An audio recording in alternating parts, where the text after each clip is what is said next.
Hey everyone, I know you are so stretched thin this week. Halloween week is a very demanding week. It throws a lot of curveballs at us as parents. I mean, from giving our kids huge amounts of sugar to lots of parties and events, special things happening, staying up late. Maybe some of our littles are getting scared. There's big expectations around every corner to make things wonderful and special. And oh yeah, let's throw in that some schools have started having half days or full days off to coincide conferences, which I'll admit as a teacher, I totally get. Like it's crazy trying to have a classroom full of kids try to be normal Halloween week. But as a parent, that's really flipping hard. And the whole normalcy routine is out the window for everybody. Hence, today I am recording this How to Survive Halloween, being a good enough parent. Because perfect is not an option. You don't even have to be a fantastically amazing, oh my gosh, that's the most impressive mom I've seen all year parent. You can be a good enough parent and still feel really, really good about it. It's a lot going on, and it's supposed to be really fun and memory-making stuff, and it's supposed to be wonderful, but when there's so much of it, too much is too much. And I know this to be true about holidays. You cannot savor a holiday if you are stressed out by it being too much. The most painful example that ever happened was when I tried to put so much into one holiday and include everybody and include all of the things and do anything we could possibly do. People that I specially planned things for flat out told me they didn't have fun, that it didn't feel good to them. And that was a huge wake-up call, especially being the kind of person like, I want to do all of the things. I've got FOMO if we're going to miss out on something.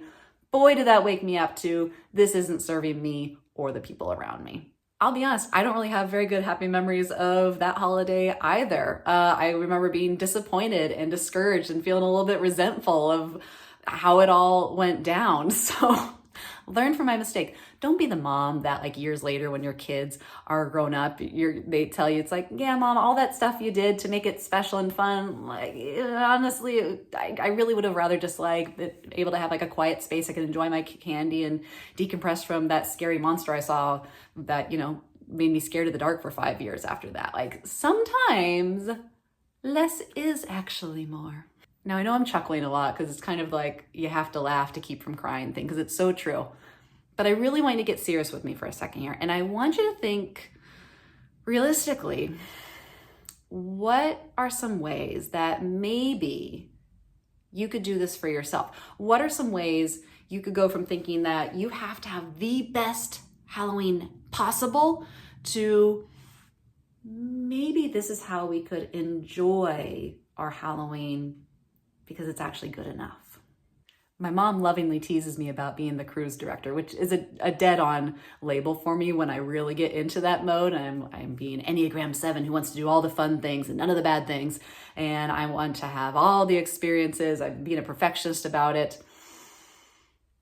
Cruise directors, their job is to make people smile, to manage people's energy and pump them up. And it's a wonderful role for that paying job that's appropriate on a cruise ship with thousands of people who need different things to do at different times from each other, and not appropriate for a family. And as I pointed out, it's a paid job. They're doing it for other people. They're not curating fun and fulfillment for themselves.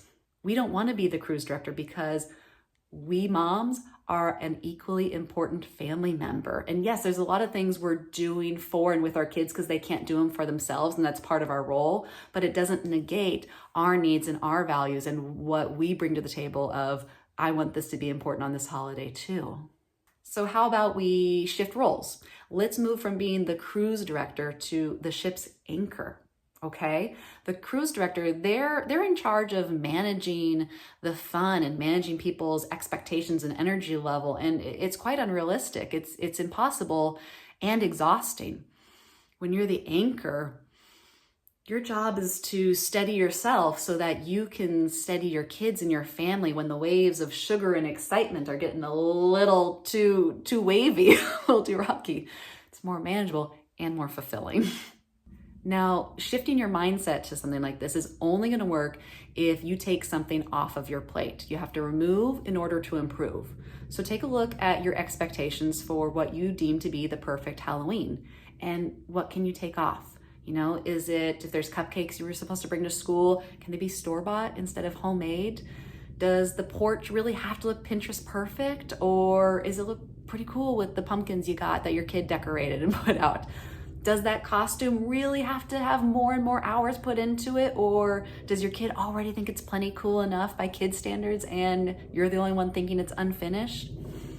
Thinking about how you can take at least just one should off of your plate is what's going to improve your bandwidth for improving the things. And I give you permission to take more than one thing off, but at least just one thing is going to make such a good difference, and you're going to feel some profound relief when you take that should off your plate that you didn't really want to have on it in the first place. Because believe me, you're going to need more energy for when your kids are having a meltdown in the midst of all this chaos. Now, the thing that helps us actually really be an anchor during those moments where our kids are kind of freaking out, having a meltdown, they're crashing from the sugar, is really to take a look at how our energy is.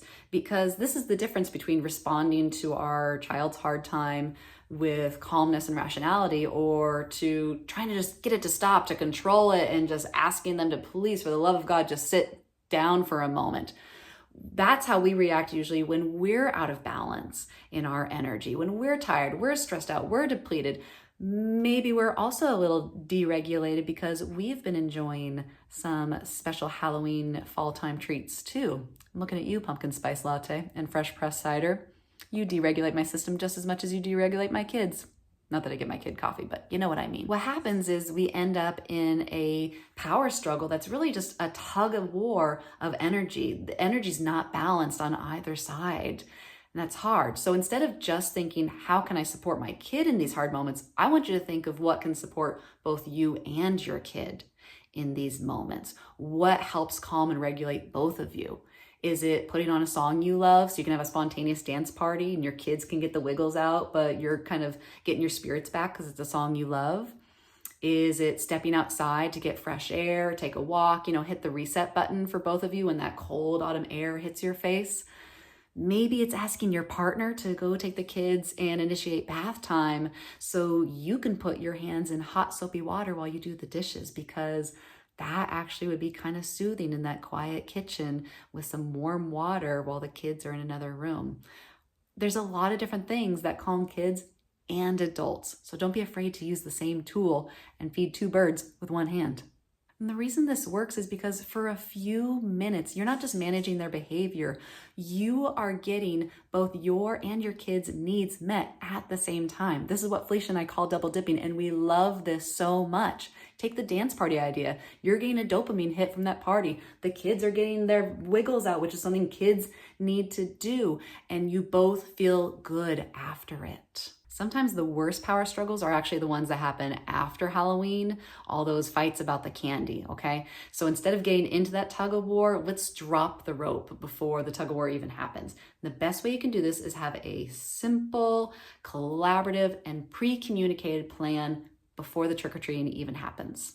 The thing I want you to remember is that you are actually the best person to decide what's going to be a good plan or not a good plan for your family. It does not matter what the family down the street is doing. You are the expert on you and your family. So first, think about that. And then when you have a decision about what you think has the best shot of working, the way you can make that more successful is simply by talking about it beforehand. Kids like to know what to expect. And if there's any opportunities where you can collaborate with them, they're going to have that much more buy-in, So think about what's going to feel good, what feels good for you, and find some places they can make choice. Even a choice as small as, hey, if I give you a candy in your lunchbox tomorrow, would you like a chocolatey candy or a fruity candy? Like that can go such a long way for getting your kid to have buy-in to, oh, good, I'm getting to have my candy and I get a say in it. That can really cut a lot of your battles right down from the start. I'm going to say you even have an opportunity to double dip again here, because let's say you make a plan, you're going to use the switch witch, okay? So before you go out, you're going to talk, you're going to say, okay, when we get home, we're going to pick out our 10 favorite pieces and then the rest goes to the switch witch, whatever the plan is.